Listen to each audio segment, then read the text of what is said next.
ducks, it's Simon here. Welcome back to the Hermit's Cave. I'm hoping the lighting is okay because it's a bit of an overcast day today. I don't really want to put the ring light on because when I do, you know, I'm getting glares and things like that. It's okay for live videos, but yeah. So hopefully the lighting is okay on this video. So here today with something a little bit different. I've decided to join in on Ramon's tag. So Ramon from Moon Scarab. If you're a subscriber to this channel, then you'll be familiar with Ramon because I had him on about a month ago for a catching up with interview, and he's a great guy. And if you're not, then please follow the link below in the description to his channel. So he devised a tag called #OneTarotCard, and it's 10 prompts, and it's really fun. It's also very challenging because as I was watching it and he was coming up with the prompts, I was like, oh, I know what card that would be. And then a bit further down the line, he'd mentioned another prompt, and I was straight back to, that's the card I would use for that. But actually, I thought about it and I thought it doesn't matter if they double up. But now I've watched it again and sat and thought about what my cards would be to each of the prompts. I haven't had to double up because I've given it a lot more thought rather than that sort of initial response. Okay, so I've also, just to say, I've not watched anybody else's VR yet, and I tend to do that when I see a tag that I like and I think I'm gonna have a go at responding to it. I won't watch anybody else's because I don't want to be influenced, and I already felt quite influenced watching Ramon's because I was like, yeah, I see what he means about that one. Particularly for like the flag or the person you love and that sort of thing. I was very influenced by it. But I think I've got a different response to Ramon anyway. But I'm looking forward to going back and watching everybody else's response now that I've done it for myself. So 10 prompts. The first prompt is, which card is most inspiring to you? So which card out the tarot deck inspires me the most? And I'm using the Retina Waite Smith tarot deck, which currently is my favorite tarot, bar none. I absolutely adore everything about this deck. It is beautiful in every sense. So which card is most inspiring to me? So for me, it's the Six of Swords. So why is this most inspiring to me? Well, it reminds me, when this card comes up, it's a reminder that no matter what difficulties I might be experiencing, no matter what challenges I'm facing, it reminds me that there's always a way through those difficulties. Not only that, that I have the power to change the situation, because we're talking swords, so it's the air suit, which is about our mind. And for me, it starts with that mindset that the status quo that I'm in isn't one that I want to remain in. So I have that power to remove myself from the situation. I can take control and overcome the difficulties. And when I say remove myself, that could be physically remove myself, so take myself away from a situation that I find is quite toxic or harmful or not helping me to grow and develop. Or it could be a mental move, you know, that shift of mindset. And because it's the sword suit, as I said, it always starts anyway with that mindful recognition of wanting to change the situation I'm in and go to a new and better place. It also reminds me that, you know, when we leave our past behind, we are taking a chance. Okay, and that can be fearful, that can be daunting. But what happens is, once we've made up our minds to go in a new direction, to leave the past behind, then our mindset is already reframed and it's in a positive state. So which card is most inspiring to me? It is this one, because it's a constant reminder that I have the power to make a change. I'm just going to take a sip of coffee. The next prompt number 2, is which one card is the most distressing to you? Now this one was quite easy, because every time I pull this card, my heart sinks a little bit. And the most distressing card to me is the 9 of Swords. Got a lot of Swords energy so far, haven't we? I don't think it's an exaggeration when I say that I've had a lifetime of relating to this card. I think I've spent most of my adult life, and even, you know, probably since the age of about 12. I think it started when I was about 12, and maybe that's because I was coming through puberty. I was finding out who I was, how my lifestyle might be, and how it's not conducive to the situation I was in. That then come that sort of anxiety. So yeah, from probably the last 40 years, I've been in and out, but more in this state. So when this card does come up, I do find it quite distressing. I overthink. I've always been an overthinker. I've always been a worrier. People have always said to me, you know, why do you give so much energy to things that may never happen? And I don't know why. You know, I've tried lots of different practices, spiritual practices, particularly like Buddhism, which mindfulness I find really beneficial, and trying to be in that mind state of being more positive and living in the present moment does help, but I very quickly slip out of it when there's something new or something to add to my pre-existing worries. And yes, it's about, a lot of the times it's about things that I can't control, because if it is something that's quite tangible and I've got the power to change it, then I feel better about it, because I know there's at least something I can do. I worry about things that may never happen. So I will lay in bed at night and I will think about a situation that's coming up, and my mind plays out in extraordinary detail what potentially could happen.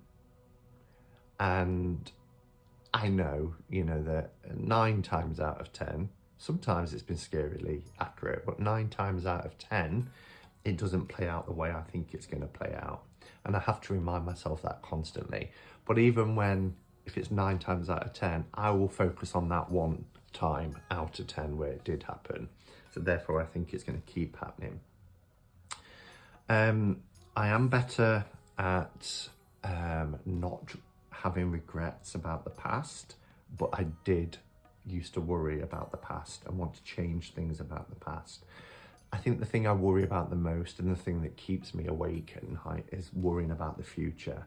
I've made my peace with the past, and that is something I can't control. I can control the future by how I live in the present, so it gives me that sort of hope. So as I said, when this card comes up, my heart sinks, because I think, will I ever get past this? Will I ever be in a position where this card comes up and I don't think, oh, here we go again, you know? I suppose when this card comes up, I think to myself, well, okay, you've been here before, so it's a warning. It's a, you know, reframe again your thoughts. So out of all the cards in the tarot, this one I find the most distressing. And distressing is probably not the right word, but anxiety inducing, I guess. Excuse me. Okay, prompt number 3. Which card is the most enigmatic? Now, this might appear to be a strange choice, but I'll explain. When we think about enigmatic, I think about the Death card. And enigmatic basically means mysterious, you know, perhaps quite hard to understand, hard to read. There's that air of mystery. And if we think about it, is there anything more mysterious than death? Whether that's a physical, actual death, and therefore, you know, what comes next, or death in the sense, as it often, you know, more so relates to, is that sort of state of transition, that transformative state that we're going to go through. It's mysterious. And whilst you might look at this scene and think, well, that's not really an enigmatic scene, there's lots of qualities to this image that I really love. You know, death is the great equalizer. We've often heard that talked about, where it doesn't matter who you are, what your status in life. You know, we come into the world with a fresh page. Okay, lots of people come into this world and they're born into privilege. Let's not, you know, shy away from that fact. But actually, death is the great equalizer, because our life ends, and we're all at that. Every one of us whose life ends are at that same sort of state, that same level, that equilibrium. And then, of course, we have the sun, you know, and that sun is a reminder of, whilst the day is drawing to an end, it's going to rise again. But we don't know in what sort of, I mean, lots of people have beliefs, strongly held beliefs, but we don't know in what that new dawn will bring. What's next? It's a mysterious journey that we're going on. And as I said, that doesn't necessarily mean a physical journey, although that's a journey every single one of us is going to have to make. But we have different journeys throughout our lives, you know. We're always in a state of transition, and that's mysterious. Okay, prompt number 4 is, which card would you place in a time capsule to be opened in 1,000 years' time? Oh, so this one was quite challenging, really challenging. But for me, it has to be the Six of Pentacles. And the reason why I would put the Six of Pentacles into a time capsule is for it to act as a reminder. I don't like the way the world is going. I've talked about this before. In particular with things like social media. Social media can have a positive impact. It certainly, on the whole, has provided a positive impact for me. I'm talking to you, communicating with you through social media now, and it's a wonderful tool for that. But also it brings out, in many cases, the ugly side of the human nature. Now, whether that's, you know, well, I was going to say whether that's a true representation. I think if somebody is going to put things on social media, knowing that they've got that anonymity, then it has to be their true thoughts. Because if we are free to truly speak our mind without any comeback, then that's what concerns me. Because you can create an account, call yourself anything you want to be, and you can post anything you want. And I've seen some really ugly things. And we see that when different kind of groups come into power and gain influence, people feel vindicated and they can start saying things that they might not have said previously. I don't want to go down a rabbit hole too much, but there's been a hashtag recently called Be Kind, and kindness is something that will help humanity more than anything else. Love and kindness. Now this image in particular, demonstrates that we all find ourselves in situations where we might experience loss and gain. Throughout our lives, we'll find ourselves in a position where we're able to help, and we might find ourselves in positions where we need to be helped. And I really believe that the reminder for 1,000 years' time is that if we are in a position, whether that's a leadership position, whether that's a position of power and authority as lawmakers or, governments or monarchies, whatever that is, if we are in a position to help, then we should. And yes, we can't be generous to everybody. There is that, the card talks about needing that sort of level of discernment, but it's our human responsibility to help those that are in needs. And I think this potentially could be our biggest downfall, that those that have don't help those that don't. And that's what worries me. And when people are in this position where they need support, instead of receiving support, they are ridiculed or they are demonized. They are seen as less than human. And it upsets me greatly when I see this happening, particularly for marginalized groups. So this is the card that I would want somebody to see in 1,000 years' time as a reminder that we need to help.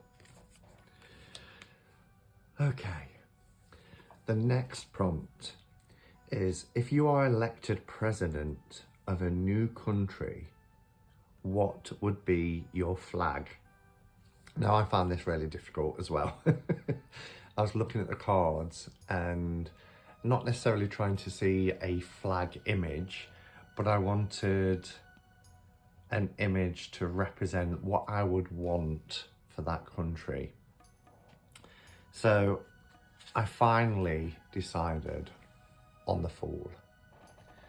And the reason I decided on the Fool was because if I was to suddenly have a new country, and that's how Ramón described it, a new country, it's a fresh start. It's a complete new beginning. It's about ripping up, the rule book or the logbook of what's happened before. And it's about starting afresh. I would want this land to be a land of opportunity. I would want its citizens to have that sense of both having a sense of adventure and excitement about the journey that we would be going on as a people, but also I would want that that sense of everybody being equal, going off into the unknown together with that optimism and that excitement and having that awe and wonder and all these beautiful traits that the Fool embodies. Yes, it's also seen as somebody that's, you know, that carefree, that they're not necessarily looking out and seeing potential pitfalls. But you know what? That's life's journey. We learn as we go. And that's what I would want for this country, to learn as we go as a people together. And the Fool also represents the fact that anything goes. And that has to be within reason. You know, if we're going to have a country where there's got to be some form of reaction to actions. But the main thing is, I would want it to be a country of hope and a country of opportunity, where everybody is on the journey together. Okay, so I didn't number these, so 10, 9, 8, 7, 6. Prompt number 6 is, if you were Earth's ambassador to an alien civilization, these prompts are so fun, which card would you use to represent humankind? And at first I was going to agree with Ramón when he said about the lovers, because, you know, we see the flag, don't we, that has been placed, and it's got the male and the female, but for me, that doesn't necessarily represent the whole of humanity. So for me, might be a strange choice, I would take the Two of Wands, because we are a human race who finds our, how can I put it, our own level of personal strength and power. Okay. I feel that in life, through the journey that we go on, we find our own power, and to a degree, we have, and again, it's not representative of the whole of the globe, but it should be our core message, that we are free, okay, to live our truth, to find our power. Now, I also wanted to kind of bring in, if I'm going to a new civilization, I want to bring in a spiritual element to it. And the Two of Wands does remind us that we are in touch with a divine, a power, and whatever that is to people on this planet. The power works through us, and we are aligned to that power. We share it with others, just like we share our world with others. And also, you know, whilst we might have a commonality, as in we're all human, we all walk on this same earth, what we have to remember is that we are of so many different walks of life, so many different cultures, so many different spiritual paths, all sharing this one globe, united in our power, whatever that power is to you. Okay, number 7. Which one card symbolizes someone you love? And I just have to say, I was so moved by Ramón's explanation of this card.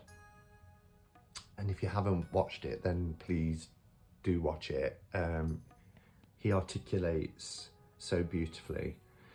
And I was going to choose the Empress to represent my mum, who through all of my life until she passed away last year has been my rock.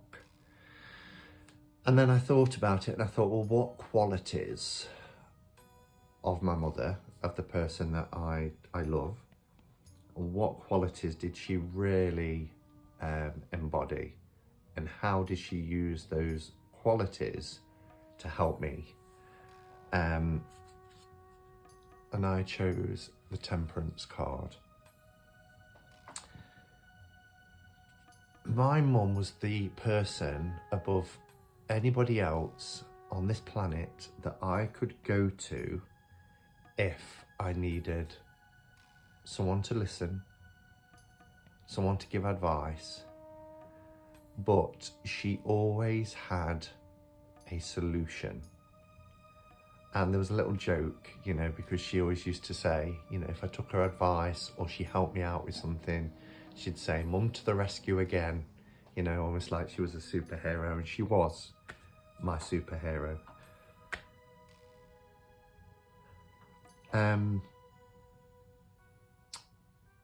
She knew how to find that middle ground. She kept me grounded, and you can see here, you know, the Temperance card with one foot firmly on the solid ground. She always provided me with clarity and harmony, and would encourage me to find solutions. She would give her advice and she'd listen, but her strength was really in encouraging me to find solutions. She was so balanced, and she taught me so many times about how to compromise. Okay, without going too much into personal things with family issues and things like that we dealt with as a family. She would look for ways to compromise. She would find that middle ground. She would listen, she would advise, but she would empower me to find the solutions. And then of course she would always help me out anyway. But yeah, which card symbolises someone you love?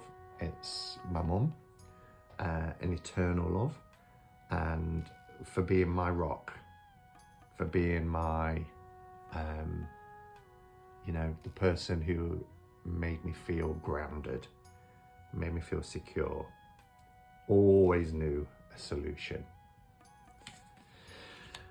Okay, prompt number eight, which card would you use as the cover of your autobiography? Now this one was very easy for me.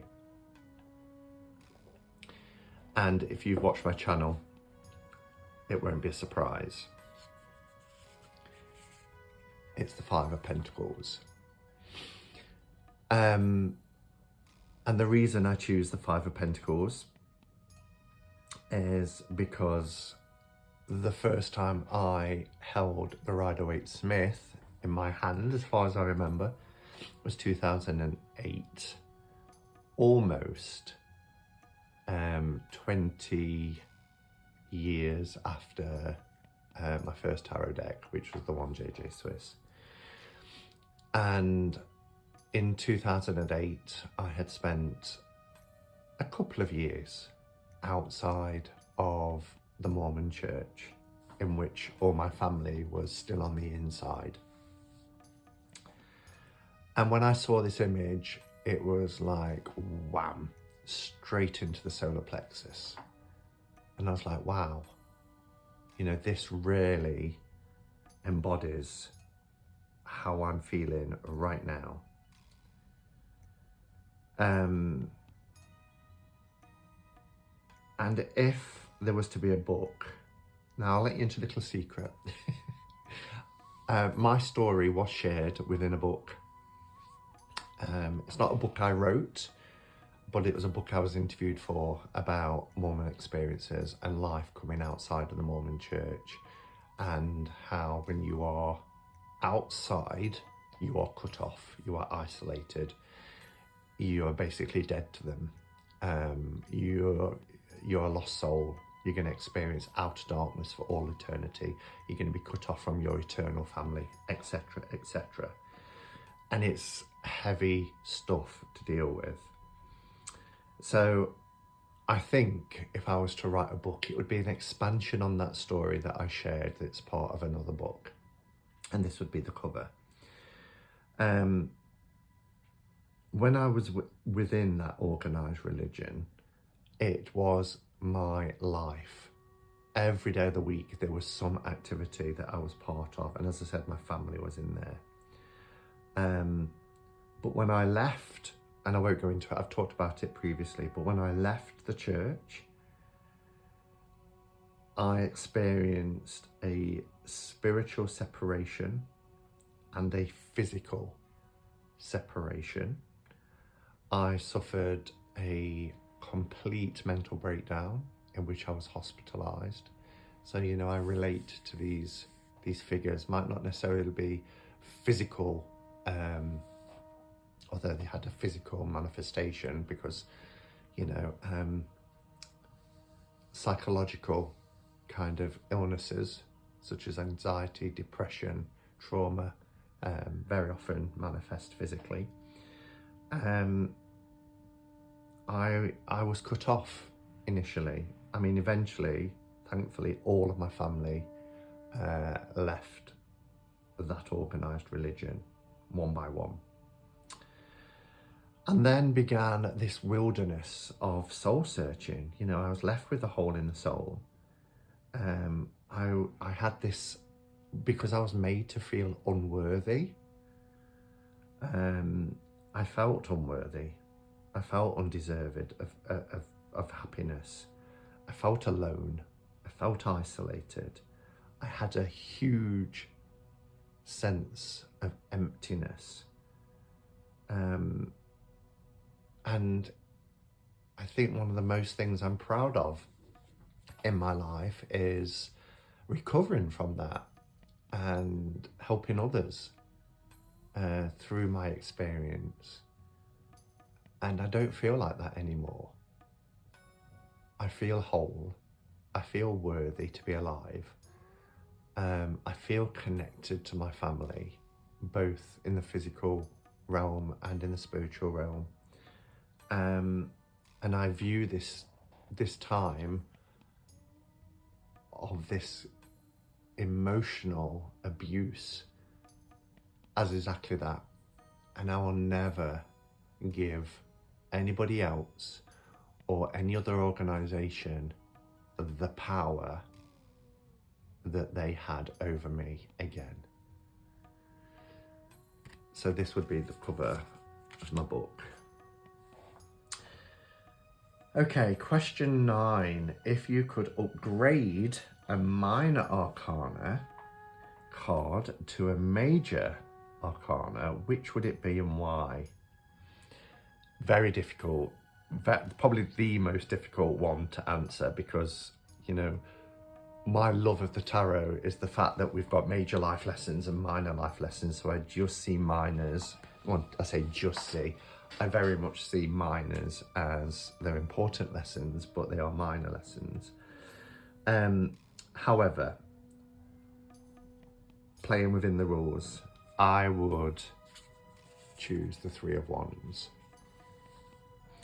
Why would I choose the Three of Wands? Because there's an archetypal energy there of, you know, foresight and expansion.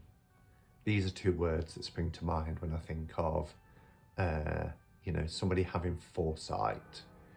We see like the hermit that has introspection, and that foresight really comes in here. It's a reminder to always be seeking, a reminder to always be looking for signs. As I said earlier, you know, every day we're starting a new journey. Not just every day, but in every moment we are starting new journeys with every decision we make. So for me, this card is exactly that. It's about having foresight. It's about opening our lives up. It's about expansion. It's about growth. But it's also about being aware, gaining knowledge, and also as we go forward, it's about removing obstacles to be able to really expand.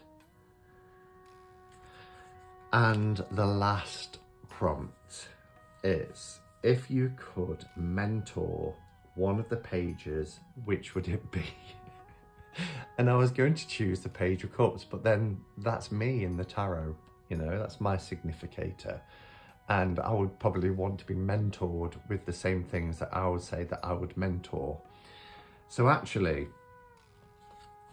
I would mentor the Page of Swords. I would mentor him primarily to open his eyes and see. What would I want him to see? I'd want him to see the truth of all things. I feel that the page, and when we think of the page, and this is why Ramon's obviously chosen pages, because, you know, they're often seen as the kind of within the court structure, they're the ones with most to learn. They're quite novice. They can be a little bit reckless, but what I would want the Page of Swords to see is, or realise, I should say, is that he doesn't know all the answers that he thinks he does. The page is often seen as somebody who will provoke situations just to prove himself. And that doesn't need to happen. You know, he has power. And allow that power to come through as situations naturally occur. So he needs to be more honest about his needs and his desires, and not to fear challenges. Don't provoke them because you want to prove yourself. Don't fear them when they naturally occur. Stand in your power. Open your eyes and see the truth, and just recognize that, you know, you don't have all the answers, and that's okay. None of us do. You have nothing to prove. Okay. So that's my response to Ramon's tarot tag, which is one tarot card, #one tarot card. I'm going to watch other people's responses now that I've completed it. I just wanted to say thank you, Ramón, for doing this tag, setting this tag. It's been a while since a tag has challenged me. A lot of them are fun and I've played along and I've enjoyed doing them, but this one has really got me to sit and think, and I've enjoyed it. It's been over a week since the tag was done, but I needed to get up early this morning, sit with my cards and take time, and because I'm off work, it's afforded me the time to be able to do this. If you haven't done the tag, play along. You don't have to be a content creator. You could always go to Ramon's channel and put your responses in his comments. I'm sure he would appreciate that. So thanks for watching, everybody. This has been good fun. Thank you, Ramón, for starting the tag. And until next time, go in peace. Namaste and blessed be.